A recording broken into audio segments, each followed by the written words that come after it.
درانه کتونکو السلام علیکم. زه محمد سلمان همدرد د حق غږ پښتو چینل خبري لنډیز کې ستاسو کوربه اوس تاسو پام را اړوم د مهمو خبرونو لنډیز ته.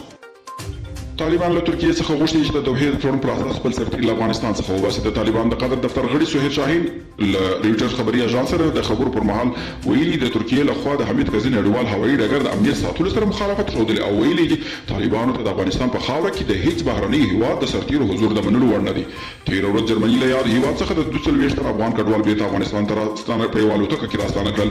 دا چې لا هم په افغانستان کې ناامني او جګړو زور اخیستی دي. ځینو جرمني رسنیو د یاد هیواد کورنۍ چارو وزارت د یوه چارواکي له قوله ویلي چې د یادو کسانو په ځینو جرمونو کې لاس درلود.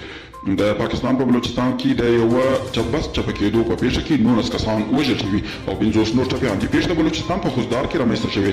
سیمه ییزو رسنیو د سیمې د یوه پولیس د چارواکي له قوله ویلي چې د پیښې ټپیان نږدې روغتون ته انتقال شوي دي او د بشر نړیوال سازمان وایي چې چین په شینجان کې د بشر ضد جرمونه ترسره کړي دي. د بشر نړیوال سازمان په خپل یوه تازه ریپورټ کې تور لګولی دی چې د چین حکومت په شمال لویدیځ چینجانګ ایالت کې د ویغوریانو او نورو مسلمان لږکیو پر ضد بشر ضد جرمونه ترسره کړي دي.